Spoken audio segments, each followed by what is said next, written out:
Hi, it's Karen, and today we are going to make spare ribs in the Instant Pot. And the first thing that we need to do is go ahead and flip over our ribs and take off the membrane.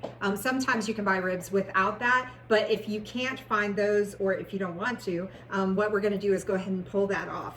So you may need a butter knife or something to get it started. So you can pry up the edge, and then I find that it's easiest to take a paper towel, and that way you can get a grip on it and just hold down the ribs and pull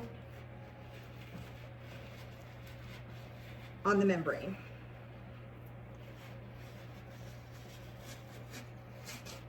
And it comes off in one big piece. I do have a little bit left here at the end that didn't come off, so I'll get that. And then I'm going to do the other one, and then I'll come back and I'll show you the seasonings. Okay, now that we've removed the membranes from both of the racks of ribs, what we're going to do is measure all of the spices because I'm making my own seasoning to be able to put on the ribs. I've pre-measured everything, but I'm gonna go ahead and tell you what the measurements are. So the first thing that I'm adding is a half a cup of brown sugar. So I'm going to add that to my bowl. The next thing is a quarter cup of chili powder. The next thing is 2 teaspoons of salt. Then 2 teaspoons of garlic powder. 2 teaspoons of ground black pepper. 2 teaspoons of ground cumin. 2 teaspoons of onion powder. 1 teaspoon of smoked paprika. So now I have washed my hands. I'm going to use my hand to go ahead and mix it thoroughly. Make sure that your brown sugar is crumbled. Mine had a few lumps in it. So I'm mixing it thoroughly. And then I'm going to move these things out of the way, and I'm going to take my ribs and I'm going to coat both sides of my ribs with the seasoning. So I do it by hand. That way I can kind of press it into the ribs.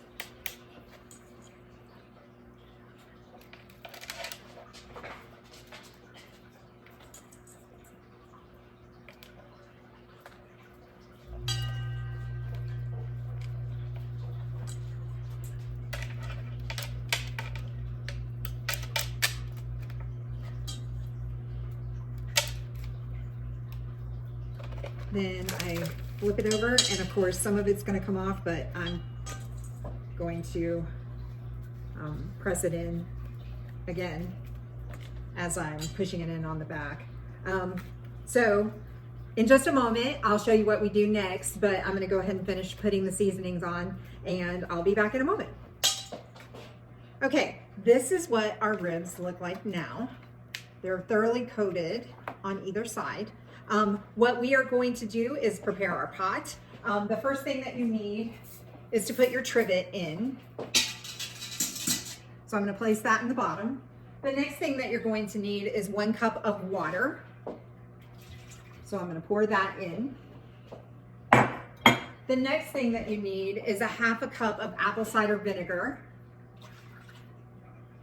Pour that in. And then I add 1 tablespoon of liquid smoke. That gives your smoky flavor to your ribs. So I've added all those things to my pot. Now I'm going to put my ribs inside. I'll show you what this looks like after I get them in, but what you're going to do is stand them up on the end and wrap them around the outside of your pot. You want to put them meat side out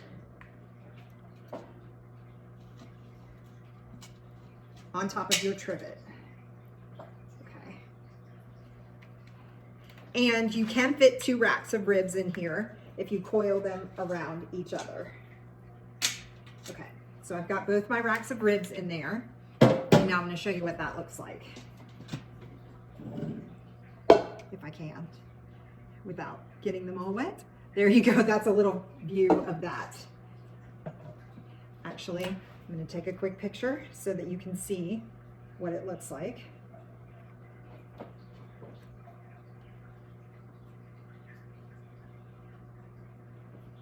And I'll add that to the video.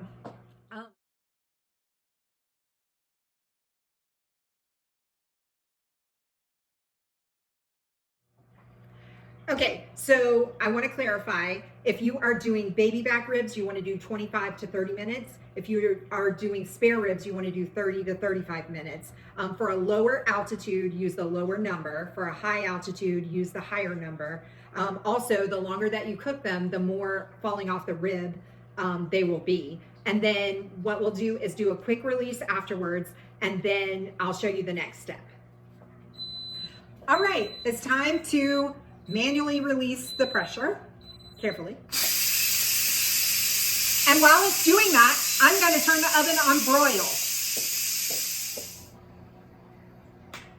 All right, now comes the tricky part. We are going to attempt to get these out in one piece. So I'm going to let some of the steam come off for a second before I do this. But my first attempt is going to be to pull them out with the trivet. I have these handy little baby pot holders that are rubbery to pull out the trivet. If that does not work, I have tongs, but I've never tried to do 2 racks at one time. So I'm not sure about pulling out the trivet.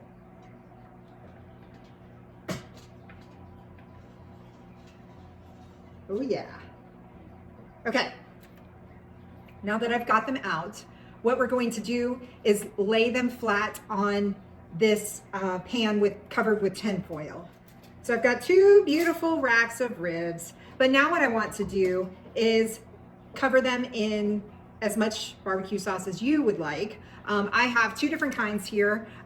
This one is sweet and spicy, and this one is hickory and brown sugar. So I'm gonna do 1 on each, and then I'm gonna put them underneath the broiler in my oven for about 5 minutes so that it can kind of caramelize. And then I will show you the finished product.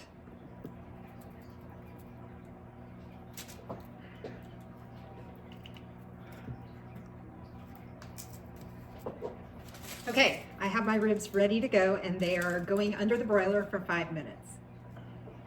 Okay, I ended up taking them out of the oven after 3 minutes because they are done just the way that I like them. You could go longer or less, whatever works for you, because they were already done cooking. We are just caramelizing them. So I'm going to take them now and put them on a fancy platter, and we are going to enjoy them for dinner. Thank you for watching, and please subscribe.